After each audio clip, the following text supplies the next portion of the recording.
너는 아느냐 내가 너를 얼마나 좋아하는지 너는 아느냐 내가 너를 얼마나 기다렸는지 너는 아느냐 너는 아느냐 너는 아느냐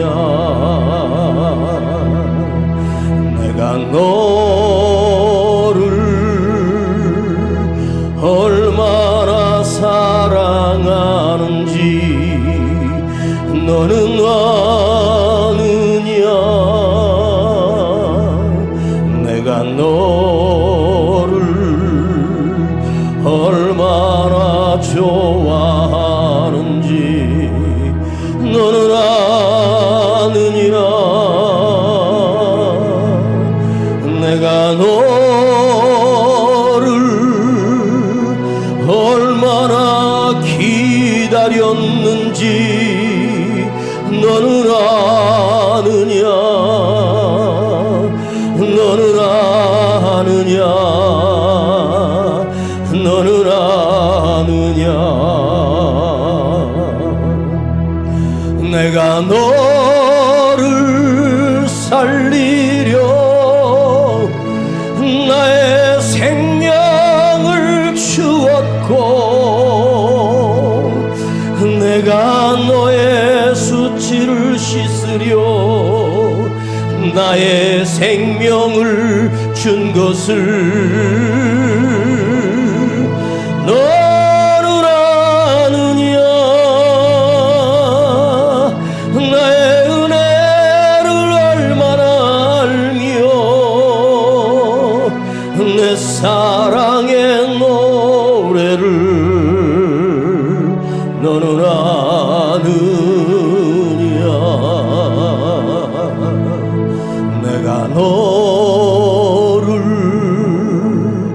얼마나 사랑하는지 너는 아느냐 내가 너를 얼마나 좋아하는지 너는 아느냐 내가 너를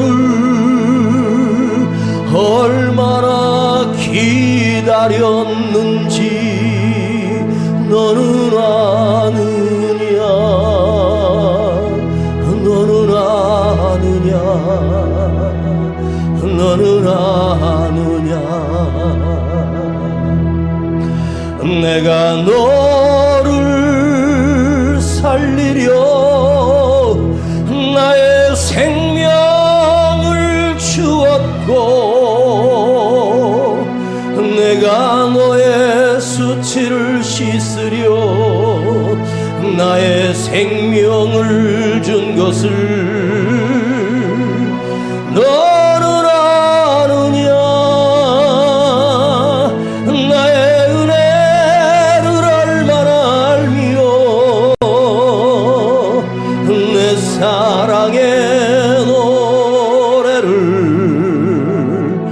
너는 아느냐.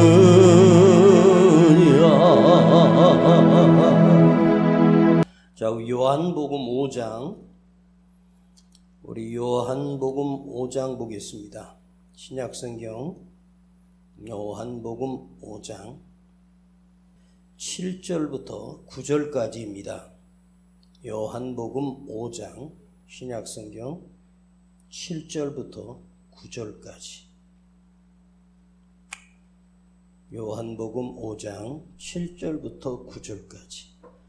한 목소리로 시작. 병자가 대답하되 주여 물이 동할 때에 나를 못에 넣어줄 사람이 없어 내가 가는 동안에 다른 사람이 먼저 내려가나이다.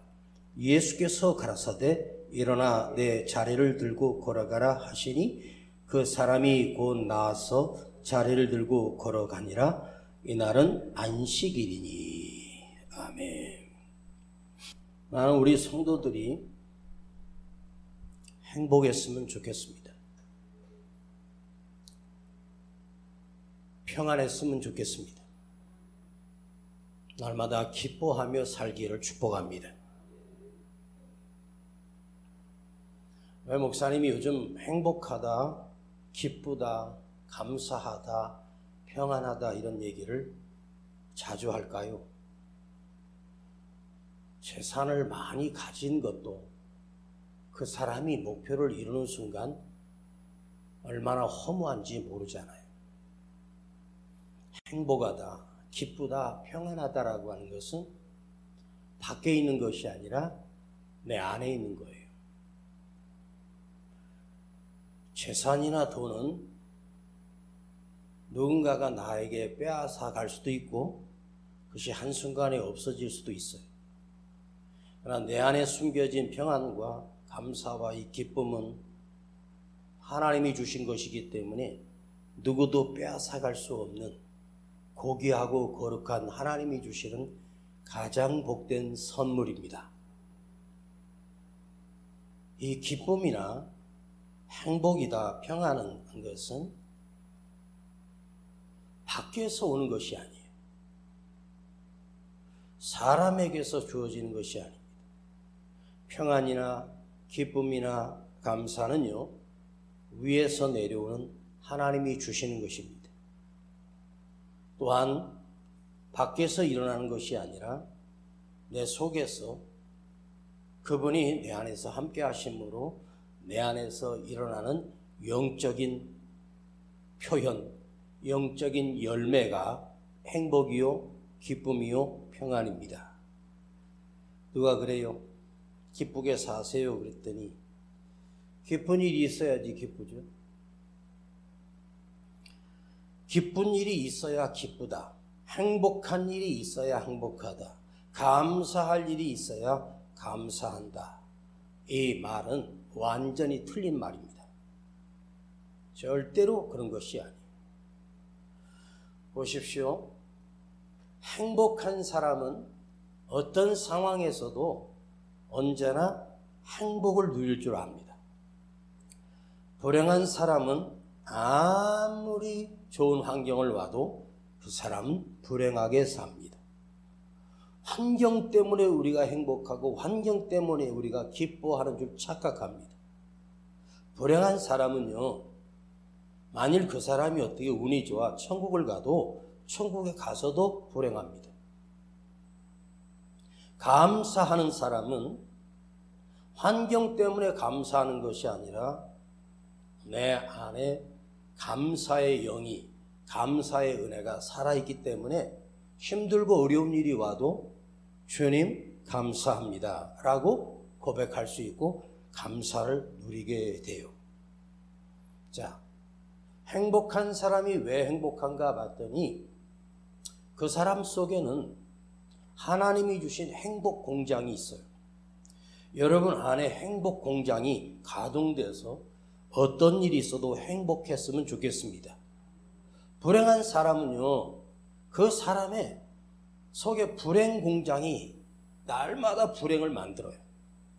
불행을 만들기 때문에 그 인생은 절대로 좋은 일이 일어나지 않아요. 감사하는 사람도 마찬가지예요. 감사의 공장이 있고 원망하고 불평하는 사람은 그 사람 자체가 원망 공장과 불평의 공장이 속에 있는 거예요. 정말입니다. 똑같이 한 시대를 살면서도 평생 감사하며 행복하게 사는 사람이 있고 평생 불행하고 평생 불안하고 두렵게 사는 사람이 있는 거예요. 팔자가 아닙니다. 운명이 아닙니다. 이것은 하나님이 우리에게 주시는 것이고 하나님이 주시는 기쁨이기 때문입니다. 자, 내게 어려운 일이 찾아왔어요. 힘들고 아픈 일이 찾아왔습니다. 자, 힘든 상황이 왔는데 문제는 내 안에서 선택을 하는 거예요. 불행을 선택하느냐, 기쁨을 선택하느냐. 원망을 선택하느냐 감사를 선택하느냐는 내 몫인 거예요. 시련 때문에 힘들다. 환경이 이래서 힘들다. 환경이 이래서 지금 살기 힘든데 지금 뭐 날씨가 이게 날씨입니까 이거? 갈수록 심해져요. 길을 걸을 수가 없어요. 그럼에도 불구하고 이런 더위 속에서도 이렇게 또 발전된 에어컨 시스템 안에서 우리가 예배를 드릴 수 있다는 게 얼마나 감사해요. 밖에 있다가 더워도 여기 들어와서 앉아있으면 시원해지잖아요. 그 공기를 시원하게 품어주는 이 안에 그 밖에서 열 교환기가 뜨거운 바람을 갖다 찬 공기로 바꾸는 아르곤 가스라고 하는 것을 통과하면서 그 공기 자체가 시원한 공기로 이 파이프로 여기 와서 바람으로 이렇게 내려오는 거거든요. 그러니까 밖에서 이 실외기가 이 뜨거운 바람을 차가운 공기로 바꿀 때 얼마나 힘들겠어요. 오래된 아파트의 그 베란다에다가 실외기를 밖에다 꺼내놓는 이유가 실외기는 뜨거운 바람만 나와요.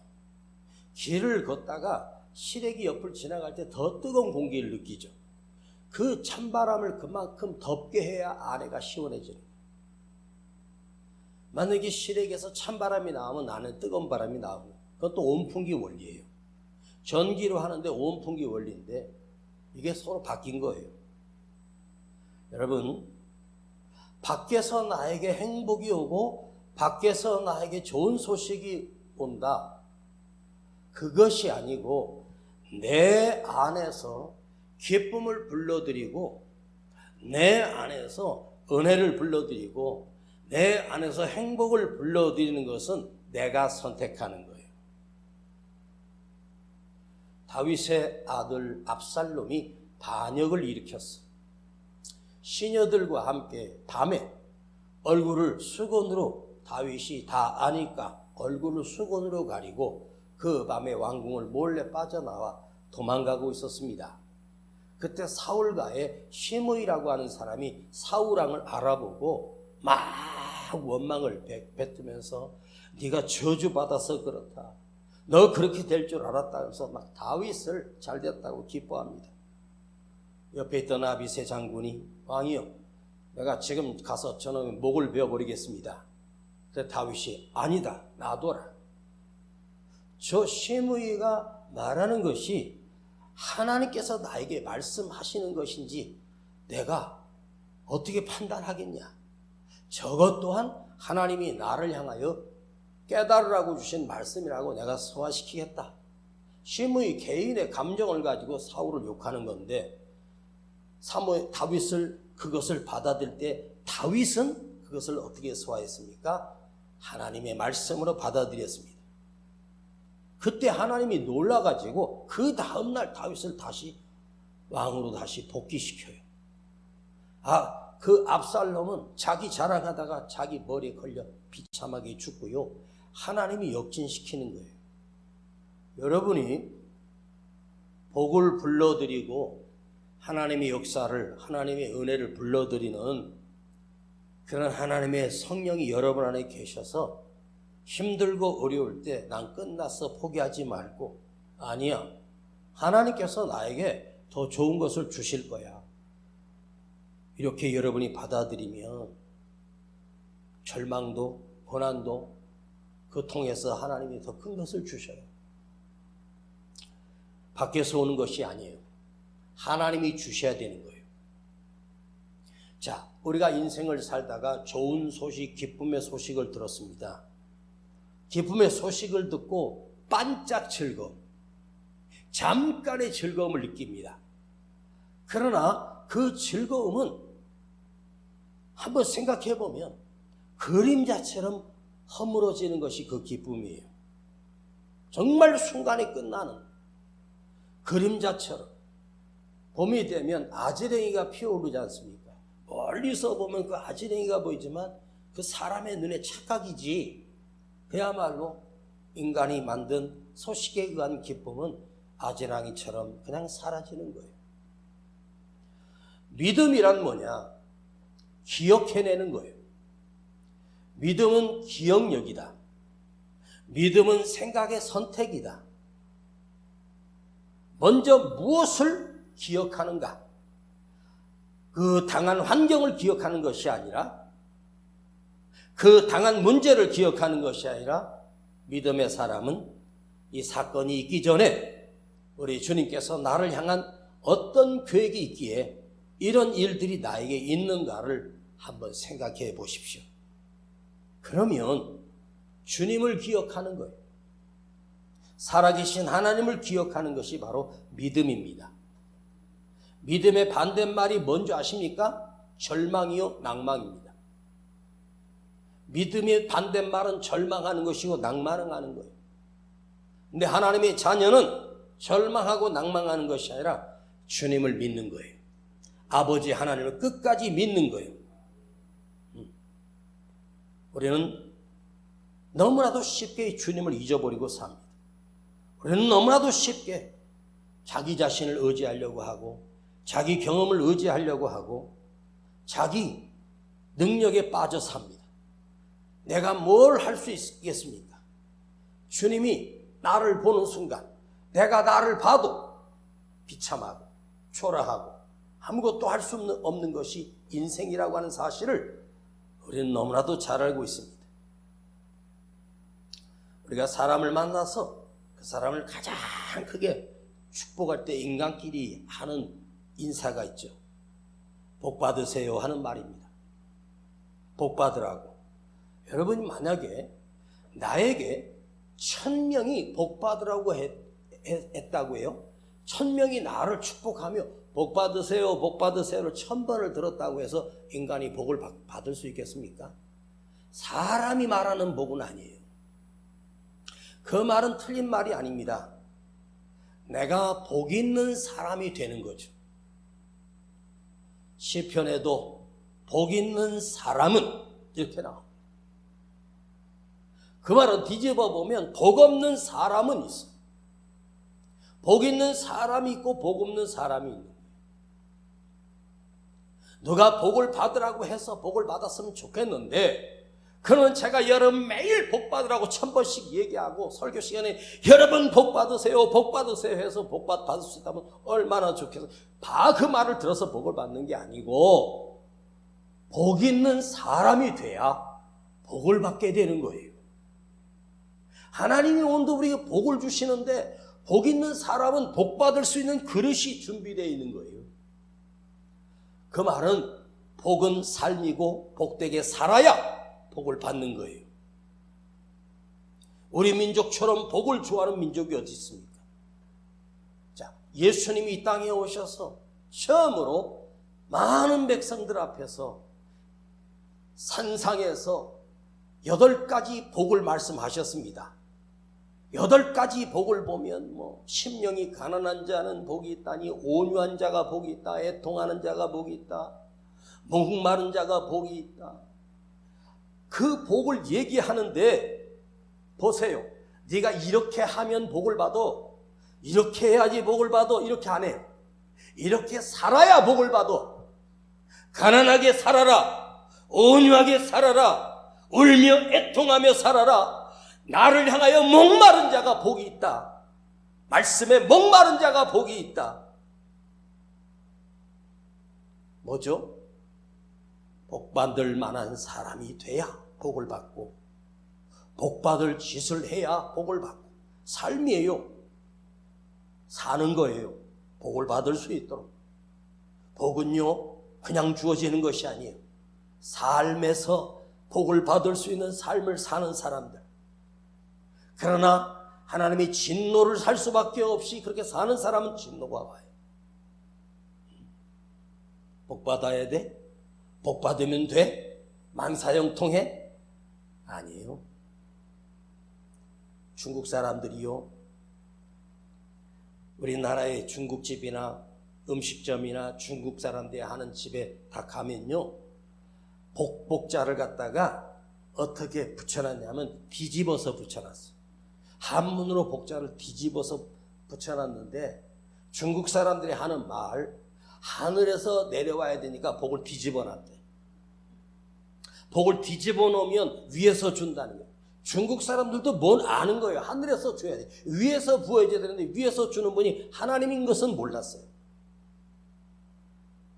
복은 사람으로부터 땅에서 올라오는 것이 아니라 하나님이 주시는 복입니다. 하나님이 우리에게 복을 내려주셔요. 구름도 더위도 복을 내려주셔요. 자, 이걸 주관하시는 하나님이 계십니다.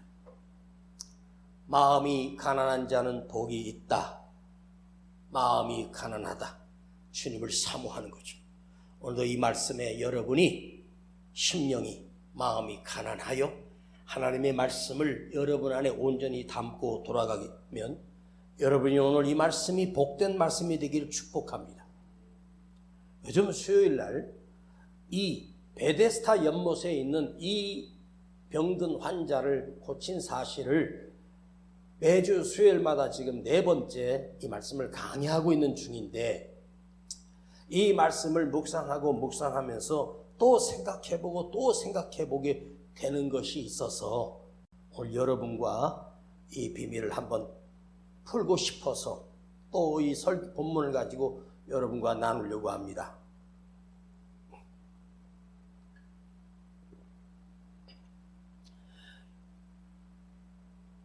베데스다 연못에 38년 동안 누워있는 사람에게 주님이 찾아오셨어. 그 베데스다 연못에 수많은 병든 자들이 있는데 우리 주님이 딱 한 사람만 만나서 딱 한 사람만 살려주시고 그냥 가신 거예요. 여러분, 예수님은 이 땅에 인간의 병을 고치기 위해서 오신 것이 아니에요. 예수님이 이 땅에 오셔서 굶주린 자에게 뭘 먹이시려고 오신 분이 아니에요. 주님이 이적을 행하시고 표적을 행하신 지사와 이적은요, 모두가 다 십자가와 연결되어 있어요. 십자가와 연결되어 있어요. 그 들판에서 보리떡 5개, 물고기 2마리 그들을 먹이실 때 그들은 예수님 왕 삼으려고 착각했습니다. 그러나 주님은 이미 산으로 피하셨습니다. 사람들이 예수가 어디냐고 다 찾았습니다. 예수님을 왕 삼으면 우린 영원히 굶어 죽지 않을 거라고 착각을 한 거예요. 자, 베데스다 연못에 수많은 병들자 가운데 가장 비참한 사람, 가장 절망적인 사람, 정말로 희망이 없는 이 한 사람을 주님이 찾아오셨습니다. 이걸 왜 요한복음에 물이 변화에 포도주 되는 사건과 요한복음에서 이 기적을 우리에게 요한 사도는 기록했을까? 사도 요한이 기록한 목적은 바로 주님의 십자가와 연결하기 위하여 이 사건을 기록한 거예요.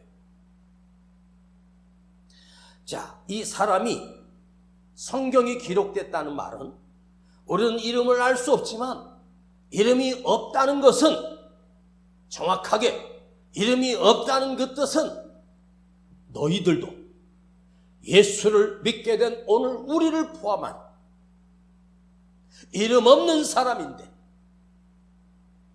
베드로는 베드로가 돼야 되고 바울은 바울이 돼야 되고 마태는 마가가 돼야 되는데 38년 동안 병들어 누워있는 이 사람에게 무슨 희망이 있겠습니까? 그에게는 좌절과 절망, 그에게는 아무 희망이 없는 인생입니다. 그래서 이분에게 묻고 싶은 저의 질문이 하나 있습니다. 그 당신을 향해서 성경은 38년 동안 누워있는 중병에 든 환자라고, 38년 동안 자리에 누워있다면 이 사람은 오늘 죽어도 내일 죽어도 이따가 죽어도 어제 죽었어도 이상한 사람이 아닙니다. 그런데 왜 그 사람을 주님이 그 명절에 그 성전에서 베풀어지는 제사는 관심이 없고 그 사람 한 사람을 구하기 위해서 그 베들레헴, 유다의 예루살렘에 왜 그 철기에 그 넓은 곳으로 가지 않고 이 가장 초라한 썩은 냄새나는 베데스다 연못에 주님이 찾아오셨을까 한번 생각해 보십시오. 이 사람은 누워 있습니다. 오늘이 마지막 날일지도 몰라. 나 조금 있다가 죽을지도 몰라. 여러분, 누워서 있는 사람은 어디가 저절로 보일까요? 여러분, 베개를 베고 누워있으면 저절로 하늘이 보입니다. 저 하늘은 나를 도울 수 있을까? 저 위에 계신 하나님은 나를 도울 수 있을까? 유대민족이기 때문에 그들에겐 머릿속에 박혀있는 여호와 하나님이 계셨어요. 그 누워서 하늘을 봅니다. 억지로 본 것이 아니라 저절로 보입니다. 하늘이. 매일 하늘을 볼 수밖에 없어요. 물이 동한다는 소리를 들어 옆을 봐도 이미 다른 사람은 벌써 들어갔어요. 단 한 번도 1등으로 들어갈 수 없는 연못. 그를 찾아오신 분은 로마의 황제가 찾아온 것도 아니고 유다의 제사장이 찾아온 것도 아닙니다. 그분을 찾아오신 분이 누구냐? 하나님이셨습니다. 예수 그리스도가 그에게 찾아오셨습니다. 일어날 힘도 없습니다. 그가 예수님인지도 모르는 상태로 예수님을 만났습니다. 아무 상관없습니다. 그러면 주님이 거기로 출발하기 전부터 갈릴리에서 거기까지 오는 동안은 이틀 반이 걸리는 먼 길입니다. 주님은 그를 알고 계셨고 기억하고 계셨습니다. 이름도 없는 그 사람이 주님이 알고 계셨습니다. 주님이 그를 보는 순간, 아니 출발하기 전에 그가 중병에 걸려 스스로 일어날 수 없다는 사실을 아시고 계셨고 보시고 계셨습니다. 나를 알고 계셨습니다. 이미 알고 계셨습니다. 2000년 뒤에 이 대한민국 손바닥만한 땅에 오늘 우리가 예수를 믿게 될 것을 주님은 알고 계셨습니다. 예수님은 나의 형편을 알고 계시고 나의 병듦도 알고 계시고 나의 아픔도 알고 계시는 분입니다. 그가 아프고 힘들 때 얼마나 무슨 하소연이라도 하면서 떠들었을지 모릅니다. 하늘도 무심하시지. 나를 버리셨나?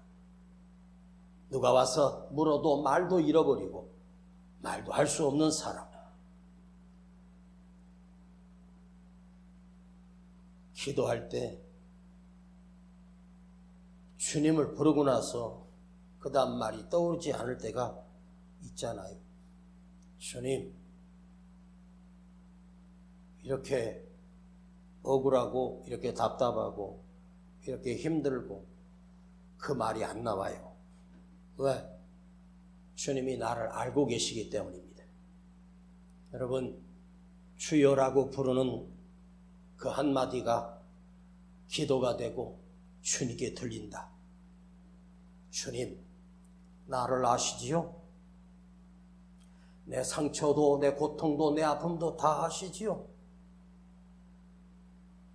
그런데 왜 주님은 그 많은 사람 중에 이 한 사람을 왜 찾아오셨을까? 여기에 놀라운 사실은 병든 자를 고치기 위해서 오신 것이 아니라 의사가 목적이 아니라 그 병든 자를 고치실 때는 반드시 주님이 십자가의 구원하심이 그 메시지가 담겨져 있어요. 이 세상을 구원하시는 표적이 그 속에 담겨져 있어요. 자, 기적이 일어났다. 그런데 성경이 주님이 행하신 것을 기적이라고 하지 않고 이적이라고 합니다. 표적이라고 합니다. 표적은 뭐냐? 사인입니다. 사인은 뭐냐? 의미하는 뜻이 있다는 거야. 사인. 여러분도 통장을 만들 때 요즘은 도장 안 찍고 사인을 하죠. 솔직히 사인을 하는데 그거 누가 3번, 4번만 연습하면 내 사인 똑같이 해낼 수 있어요. 도장도 내일은 똑같이 파서 찍을 수도 있어요. 하나님이 우리에게 이 표적을 통해서, 이 기적을 통해서 우리에게 보내시는 사인이 있단 말이에요. 38년 된 그분에게 물어보고 싶어요. 그대 이름이 무엇입니까? 당신의 이름을 알고 싶소. 그분이 저에게 이렇게 대답해 줬습니다. 내 이름 알려줄게. 내 이름이 은세인데 성이 이시야. 예? 어떻게 제 이름하고 똑같아요? 여러분들이 그분에게 한번 이름을 물어보세요. 그분이 내 이름을 부르면서, 자기 이름을, 나의 이름을 부르면서 나는 이은세야.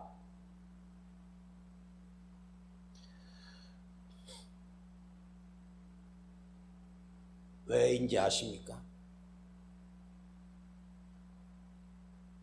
그 38년 동안 누워있던 그 한 사람을 주님이 살리신 것이 아니라 오늘 이 은세를 살리시려고, 나를 살리시려고, 오늘도 내가 너를 고칠 거야. 왜 나만 고쳐주셨지? 아무도 몰라. 주님의 뜻이요, 주님의 마음이요, 주님의 택하심이 그곳에 있습니다. 이것을 뭐라고 말하냐? 내 삶에 주님의 은혜가 임했다. 여러분에게 묻고 싶습니다. 왜 당신은 구원받았습니까? 알아요? 모르죠? 내가 왜 구원받았는지 몰라요. 왜 나를 구원하셨는지 아무도 몰라요. 왜 나는 예수가 믿어졌는지 나도 몰라요. 이 사건으로 통해서 유대인들이 본격적으로 예수를 십자가에 못 박히도록 계획이 시작됩니다. 그걸 다 알고 계신 분이 그를 안식일에 그를 일어나게 함으로 안식일을 어겼다고 예수를 십자가에 죽이기로 결단합니다.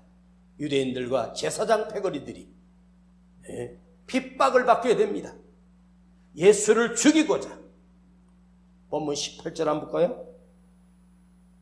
18절 한번 읽어봐요.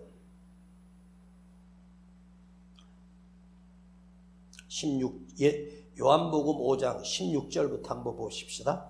16절 시작. 그러므로 안식일에 이러한 일을 행하신다 하여 유대인들이 예수를 핍박하게 된지라. 자, 18절 시작. 유대인들이 이를 인하여 더욱 예수를 죽이고자 하니 이는 안식일에만 범할 뿐만 아니라 하나님을 자기의 친아버지라 하여 자기를 하나님과 동등으로 삼으심이로라. 내가 하나님이다 했으니까 유대인들이 그때부터 더욱 예수를 죽이고자 한다. 그 사람 어차피 죽을 사람인데 뭐하러 고쳐가지고 당신이 죽음을 당하게 할까요? 이건 뭐예요? 내가 너를 살린 이유는 내가 너를 대신하여 죽기 위하여 온 거다. 한 사람을 살리기 위해, 한 사람을 살리기 위해. 오늘 여러분이 주님으로부터 살림을 받는, 구원에 이르는 주의 백성이 되기를 축복합니다. 이 말은 주님이 대신하여 죽고 자기 생명과 나의 생명을 바꾸신 거예요. 그것이 십자가의 사건이에요. 38년 동안 누워있는 사람이 살았다고 해서 무슨 의미가 있고 죽었다고 해서 무슨 의미가 있습니까? 이 사람이 지금까지 살아있으면 대단하지만 이 사람 죽으나 마나 아무도 관심 없어요. 지금도요, 우리나라에만 병실에서 수없이 죽어나갑니다. 오늘 밤 이 밤에도 전국 장례식장에 비어있는 곳이 단 한 곳도 없습니다. 매일 죽습니다. 근데 그 사람이 나 한 사람. 오늘 나는 오늘 밤 이 세상을 떠나 죽어도 내가 베데스다에 누워있던 38년 된 병든 자이었기 때문에 오늘 내가 죽어도 죽는 것이 아니라 수요일날 말씀드렸습니다. 주님께서 그를 몰래 다시 만나 다시는 죄를 범치 말라. 그리고 그가 나가서 유대인들에게 나를 고치신 이는, 나를 살리신 이는 예수니라 선포하죠. 그는 오래 살지 못했을 거예요. 몇 년을 살다가 죽었을 거예요. 그런데 그는 나를 살리신 이가 예수니라.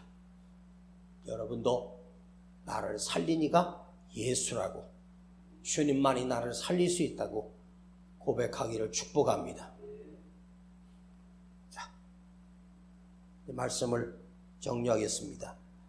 8절을 오늘 큰 소리로 같이 읽겠습니다. 8절입니다. 시작. 예수께서 가라사대 일어나 내 자리를 들고 걸어가라 하시니.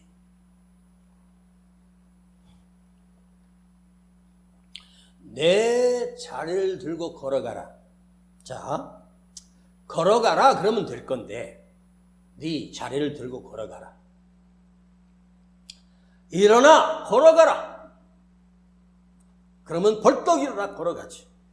자기가 누워있던 그 자리, 거기다가 들것 같은 거, 거기다 깔아놨던 그 당시에 가죽 껍데기들이 몇 천이고 해가지고 그 썩은 냄새가 있는 그거 쓰레기밖에 안 되는 거예요. 그가 앉아있던 누워있던 그 자리는요, 어디 쓸모있는 게 하나도 없어요. 가치는 아무것도 없고 쓰레기 같은 거예요. 거기 누워서 몸이 상처되고, 살아있는 사람도요, 오랫동안 누워있으면 몸이 상해가지고 썩어가지고 문드러지지 않습니까? 얼마나 썩은 냄새가 진동하겠습니까? 뭘 그걸 귀하다고 들고 걸어가라고 하겠습니까?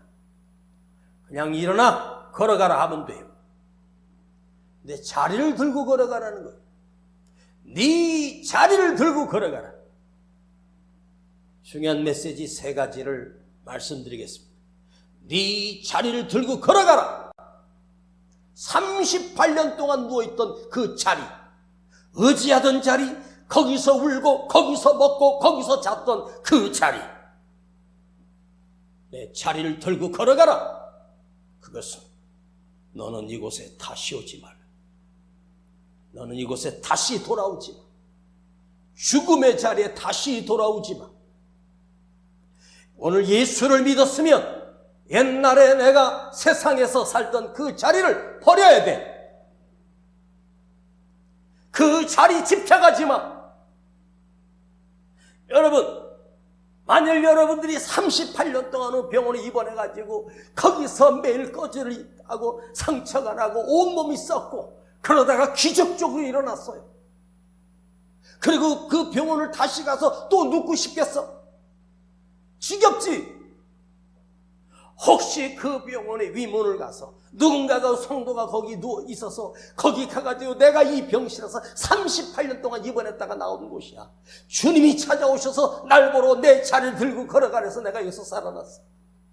의사는 오늘 밤을 못 넘겨 죽는다고 했는데 주님이 나를 살렸다고 간증을 할 수 있어도 거기를 왜 또 찾아가서 왜 거기 또 누워? 응? 네 자리를 들고 걸어가라. 다시는 이곳에 오지 마. 다시는 세상에 속지 마. 다시는 사람에게 속지 마. 다시는 절망하지 마. 38년 동안 습관적으로 누워있고 익숙한 곳. 그러면 그 자리에서 그 사람이 뭘 했겠습니까? 꿈을 꿨겠습니까? 희망을 가졌겠습니까? 소망을 가졌겠습니까? 행복했습니까? 아니요. 좌절, 절망, 낙심, 비참. 다시는 절망하지 마. 다시는 낙심하지 마. 절망이 네 친구였지만 이제는 소망이 너의 친구요.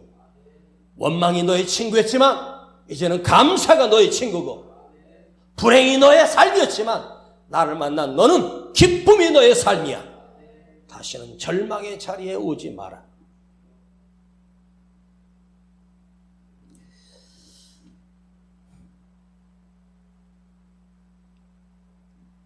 내 자리를 들고 걸어가라. 이 사람은 거기 38년 동안 누워있을 때 그 자리는 자기가 의지할 수밖에 없는 유일한 자리가, 사람 하나 딱 누우면 반평도 안 되는 그 자리가 자기를 그래도 여기까지 지켜줬던 곳이에요. 그런데 주님이 그 자리를 들고 걸어가라 한 이유는 뭘까요? 너는 이제 이것을 의지하지 말고 나를 의지하고 살아. 자리 의지하지 말고 주님을 의지하고 살아. 아멘. 마지막으로 내 자리를 들고 걸어가라. 누군가 38년 동안 너에게 먹을 것을 갖다 주고 입을 것을 갖다 주고 덮을 이불도 갖다 주고 음식도 갖다 줘서 38년을 살았겠죠. 내 자리를 들고 걸어가라. 너 맨날 거지처럼 살았지. 맨날 남한테 받아먹고 살았지. 예수를 만나 살아난 자는 이제 도움을 주며 사는 자야. 다른 사람을 살리며 살아라. 맨날 남에게 의지하고 나에게 맨날 그랬던 네 인생이 이제 거지처럼 살지 말고 돕는 자가 되고 드리는 자가 되고 스스로 일어나는 자가 되고 너를 살린 나를 통해서 다른 사람을 살리면서 살아. 이렇게 주님이 말씀하시고 훌쩍 떠나버리신 것이 아니라 주님이 다시 찾아오셔서 그를 만나주셨어. 너를 고치신 이가 나니라. 메시아다. 네가 하늘을 보면서 그렇게 찾았던 나니라. 여러분에게 말씀을 마치면서 이렇게 말씀드리겠습니다. 여러분 아직 살고 계십니까? 아직 숨쉬고 계십니까? 끝까지 포기하지 말고 끝까지 사십시오. 내일 죽는다고 원망하지 말고 난 이제 죽을 때가 됐다고 그런 말 함부로 하지 말고 살아도 끝까지 사십시오. 나를 향하신 주님의 뜻이, 나를 향하신 주님의 섭리가 이 사람에게 있었듯이 우리 삶에도 나에게도 반드시 일어날 것입니다. 그대 안에 하나님의 역사가 일어날 것입니다. 나도 그 자리를 들고 걸어가는 날이 속히 올 것입니다. 왜? 아직 내 생명이 붙어있는 이유는 주님은 그 사람이 죽은 자를 찾아가 일어나라고 한 게 아니에요. 아직도 숨쉬고 있기 때문에 일어난 거예요. 물론 죽은 자도 살리시는 주님이지만 그래서 나는 이 말씀을 내게 적용했습니다. 아직 포기하지 말라. 낙심하지 말라. 하나님의 때가 나에게 오고 있다. 주님이 나를 찾아오시는 날이 나에게 있다. 그걸 기다리며 비록 비참해도 주님을 기대하며 끝까지 사십시다. 아버지 하나님, 오늘도 이 말씀을 주셔서 감사드립니다. 이 자리를 들고 우리가 걸어가게 하시고 주님을 향하여 나가게 하시고 나를 고치신 이가 예수라고 고백하게 하시고 주님이라고 고백할 수 있도록 은혜를 더하여 주시옵소서. 주님이 이렇게 우리를 사랑하시고 불러주심을 감사합니다. 영광을 받아주시고 찬송을 받아 주시옵소서. 예수님의 이름으로 기도하옵나이다. 아멘. 예수 사랑하심은 거룩하신 말일세.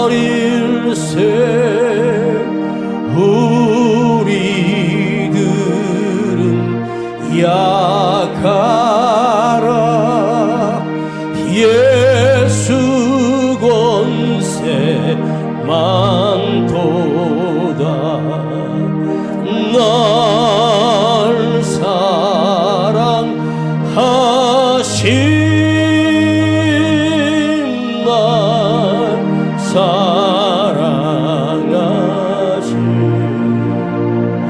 날 사랑하신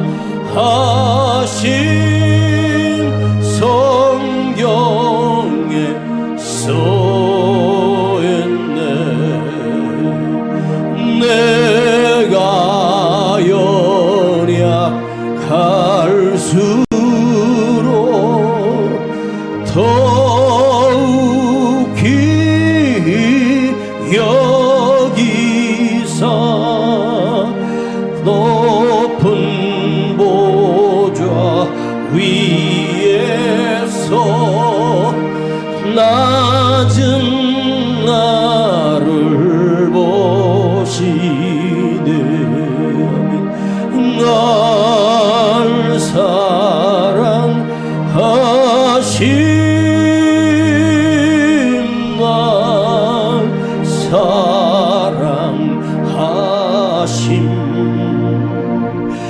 날 사랑하신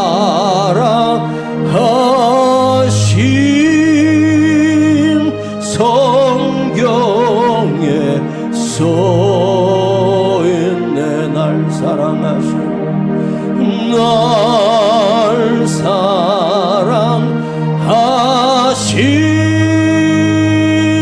날 사랑하신 아버지, 날 사랑하신